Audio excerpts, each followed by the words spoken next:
Welcome back to the channel, everyone, and our next comic book review. Today we're going to look back at the first appearance of one of the more popular secondary members of the Justice League, The Question, also known as Vic Sage. Although he has grown in popularity over the years, especially with his involvement with the Justice League Unlimited animated series, his beginnings were humble. A supplemental story in the back of 1967's Blue Beetle relaunch, issue number 1. Our first page introduces us to Vic Sage, television news anchor for Worldwide Broadcasting, or the WWB. And we are told right away this identity is the alias for the vigilante known as The Question. We were also introduced to his entire work staff, his boss, and Professor Rodor. And after these introductions, we then see Sid Starr, the son of the founder and owner of the WWE. He is speaking to a ladies' league luncheon about the virtues of truth and transparency. Meanwhile, across town, the police begin a raid on an illegal gambling house run by the infamous lowlife Lou Dicer. He and his mysterious partner escape out the back as the police arrest their customers. However, as they emerge into an alleyway, a police officer is waiting.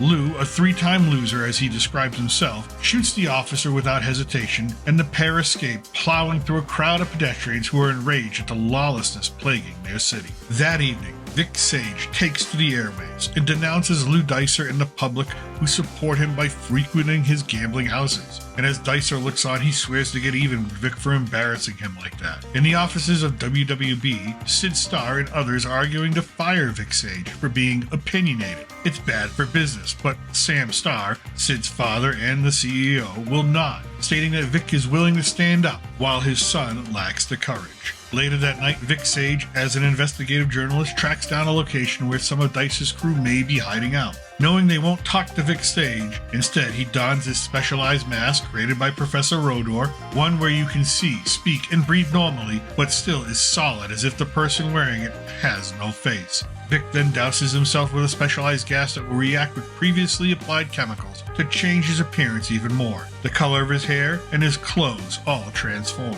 As the criminals sit inside, a plain white card is tossed through an open window. They pick it up. It begins to smoke, revealing a question mark. They immediately know that the question has come for them. The Question breaks through the door and fights all three criminals by hand. His goal is to get information, not incapacitate them all. Threatening one of them with poison gas, he gets the location of Dicer and proceeds to his safe house. While on the ledge, he listens as Dicer receives a call. Apparently, Dicer's silent partner has an upstanding reputation to protect, but Dicer demands money to be delivered to him so he can leave town, and the two agree to meet under the bridge. The Question calls Captain Lash at police headquarters to inform him about what is going on. When Dicer meets with his unknown partner under the bridge, he's given a large sum of money on which to live off of. The partner, though, has other plans. He pulls a gun and tells Dicer he will never be able to spend that money. Just then, the police arrive and place the two under arrest. The mystery partner is revealed to be Jim Lark, employee and associate of Sid Starr at WWB. Vic and his crew capture all of this on film and head back to the station to broadcast the truth. Although the executives want to suppress the truth because it might embarrass them,